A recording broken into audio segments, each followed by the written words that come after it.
Hey, my name is James, My name's Mike. and we play in Make, Do, and Mend, and this is the Seen Not Heard podcast. And I play Make, Do, and Mend too. I said we. And me. Thanks. Hey there, you're watching the Seen But Not Heard podcast. I'm Phil, joined here today by James and Mike of Make, Do, and Mend. We are here at the Bottom Lounge in Chicago. How are you guys doing? Doing great? Doing great. Good. Very good. Awesome. As we begin the interview, I want to first learn a little bit more about your origins as a band. For instance, James, I know that you're brothers with Matt, the drummer, but could you talk about, are all of you guys from Hartford, Connecticut, or how did you find each other, and how did you kind of start your band? No, Matt, Mike, and I are from Hartford originally. Matt, Mike, and I have played in bands together since we were real young. Even since you were like 13 or I was like 12. 12, Yeah. yeah. It's weird because our parents were friends like growing up, and we kind of knew each other. And then like I saw these guys posting on a message board or something that they were looking for a bass player. I got to talking to one of them on AIM. I got a nice little... Instant Messenger for those who nice little chat from aren't in the lingo. 27. Yeah. Hit up the spare faction guy. Yeah, it was a really weird thing, and I remember when my parents were like, well, you guys are starting a band, you know, Peggy and Jim O'Toole's son, Mike, he plays music, like, you know, and we're like, yeah, but he goes to a different high school than us, and like, it just might not work, and like, but we made it. Here we are. 10 years later. From humble beginnings, Yeah. Here we are today. I mean, we did that band up until I went away to college, and then, you know, it sort of just fell by the wayside until we decided that we really wanted to do a band again. Mm-hmm. So we started Make, Do, and Mend shortly thereafter in like 2006, and sort of just been moving since then. Mm-hmm. At what point did you guys feel like you made your first break, or at what point did you guys decide that you were going to take this professionally? I don't know. It's really weird. It's sort of I've never, actually up until like fairly recently, I've never been like, all right, we're actually doing something. Like you're always, when you're playing in a band, you're always just sort of striving for the next checkpoint. Mm-hmm. And no real achievement, in my opinion, no real achievement ever feels sort of more so than the last one. So I sort of feel the same way as I did when, you know, we just played Australia for the first time. Mm-hmm. I sort of felt the same exact way playing Australia for the first time as I did like when we played our first show. Like, you know, it just sort of Milestone after milestone. Yeah. It all is sort of just like the next exciting step. Sure.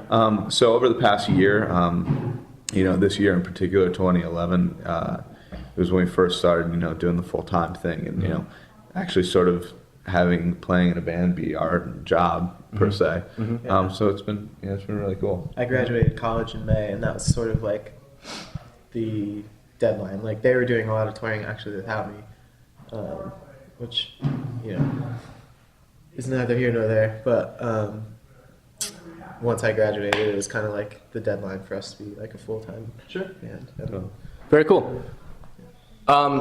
Now, I just interviewed our friend Jordan from La Dispute a week ago, and I talked with him about the importance of finding community in music and how music can kind of bring people together. And I brought up The Wave with La Dispute, you guys, Defeater, Touche Amore, and Pianos Become the Teeth. Uh-huh. And he was very careful to clarify that was really kind of an inside joke that had gotten out of hand, and that it's certainly not exclusive at all. But nonetheless, you guys have collaborated with those artists a lot. You've become very close with them. Can you talk about, well, like for instance, you did a split with Touche Amore, I believe, right? Yeah. Jordan's vocals are featured on your latest album.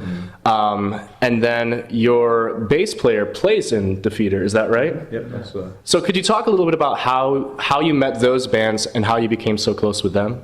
Yeah, I mean, it all started when we met Touche. This was a couple summers ago. We played like a summer festival together, and, you know, I think it both heard a lot about each other's bands and had listened to each other's bands and, you know, liked each other's bands a lot. We met and just sort of hit it off immediately. And then through them, we're through them met Vass from La Dispute and met all those guys and met the Pianos guys and have been really close friends with Defeater for a long time. And so it just sort of became this thing where, you know, there is sort of just that, like, you know, sort of incestuous factor to it, you know, doing splits, you know. Is that going to be too loud? I hope not. We'll just talk loud and see how it sounds after.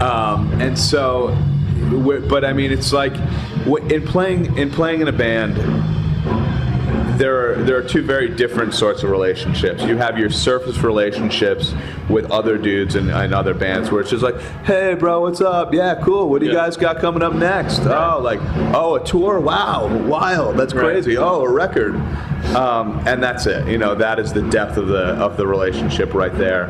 And then you have these very privileged relationships where you're able to meet people who mean more to you on a personal level and a real life level than just that. And I mean, you know, we are on tour for this year. We'll have been on tour for 8 calendar months straight. I mean, I can count on one hand the friends that I have outside of, you know, playing in a band world. And so when you're able to form those sort of relationships, those really deep personal relationships with people who also play in bands, who also sort of live this lifestyle, it's a very important thing and a very it's something that we cherish a lot. And those other bands that, you know, if you will, consider the wave, which absolutely is a joke that we came up with one night, you know, and in a very basic sense, those are a group of people who we care about in a very, very genuine and personal way. And so them as people, them as human beings, but also their bands and the music that they make, you know, mean a great deal to us. And so that is the wave. There is no exclusivity to it. It is by no means a sort of name for a scene or a culture or a movement. It's just sort of our buds who we adore. So. Now, you guys are so close, in fact, with them that I've heard that some of you are even living together. I heard Mike, you and Vass are now renting an apartment in Boston. Yeah. It's got to be kind of a unique setup. It's great. He planned this like little trip back in, I want to say May or something like that. It might have been June, actually, where he was spending like a week in Boston and a week in Philly. And he didn't tell anybody beforehand, but he was like scoping out places to live. And I think he had in mind that he was going to live in Philly because he had a really cheap room lined up there and like had some friends there. And he just came to Boston and we hung out the whole time. He stayed in my apartment the whole time and it was a blast. Like we just had an awesome time getting coffee every day and walking around the city. And he ended up moving like 3 weeks later and it's been a blast. We built a room into our apartment. And he lives with me, Kev Duquette from Top Shelf, and Jeff from Run for Cover does his office out of there. So it's a cool setup. It's an awesome apartment. Rock mansion. Yeah. And it's got to be kind of unique, though. I mean, given the fact that you guys are gone for these tours so long, and hardly feels like you're even living together, though. I know. There's actually, I think all 3 of us, Kev, Vass, and myself are all on tour right now. And Jeff comes in like 11 to 4 or whatever he works. Every day.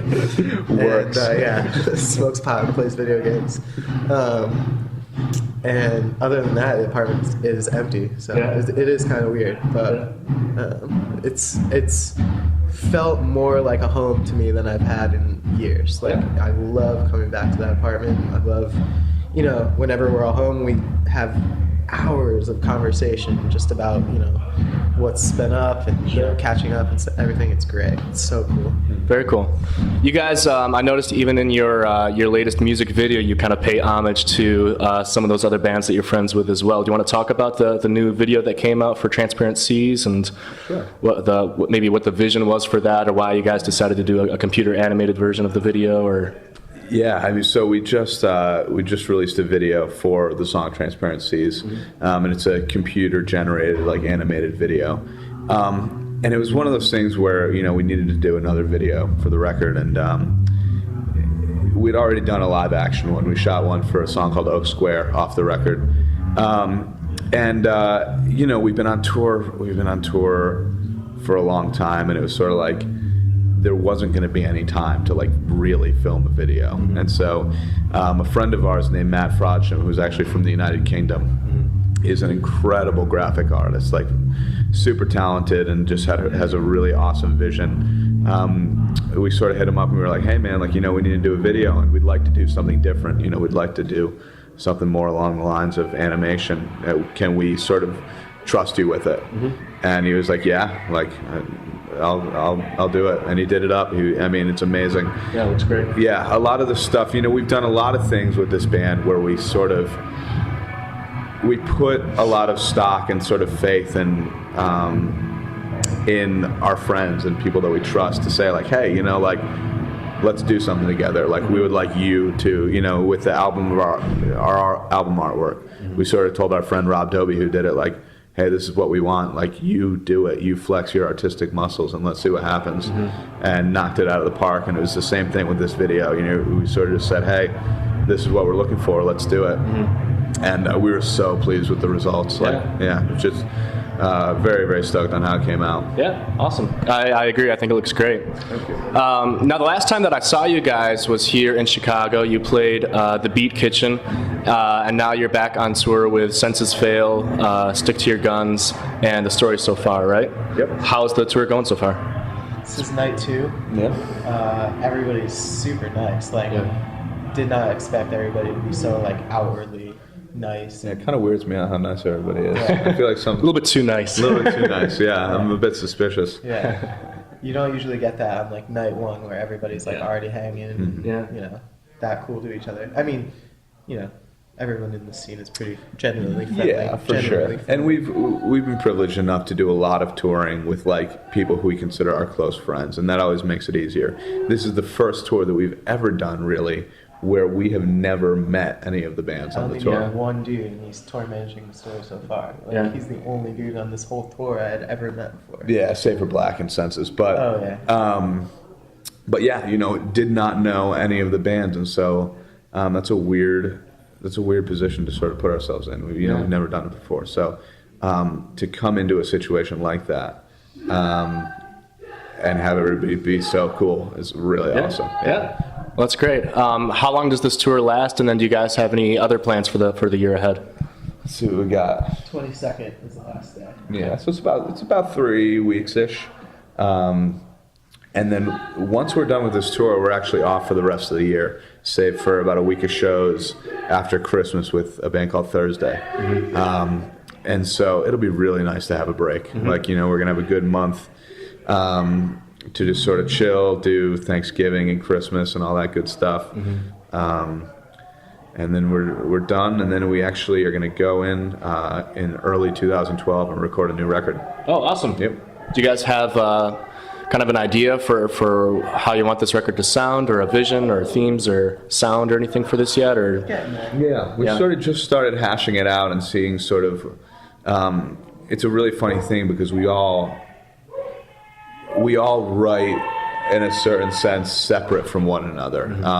Whether it's Mike coming up with riffs, or different parts, or I'm writing lyrics, or other musical stuff, and it's when we all come together on it that it really starts to take a shape. So we never really know, how it's going to solidify. Sure. So we've just started to put the pieces together. Yeah. And it'll be an interesting process. I'm interested to see sort of what these songs grow to become. Yeah. We're all in like way different places in terms of what we listen to, in terms of where we're at in life, as we were when we wrote our last record, I think. So it's gonna be a lot like our last record, I think, but I think it's gonna have some new ideas and vibes and all that kind of stuff. So. Well, if it's anything like the last record, I'm sure it's going to be fantastic. We'll try real hard. Now, as I'm sure you can probably hear, we are backstage, and you guys do got to get ready for your set. So we'll close off the interview. But before I do so, is there anything that you guys want to plug, or anything that you want to say to your fans, or anything that you just kind of want to announce or share?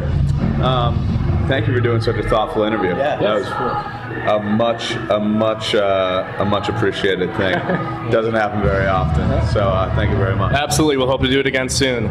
So once again, you've seen another Seen But Not Heard podcast. Stay tuned, and hopefully we'll have another episode coming soon to you.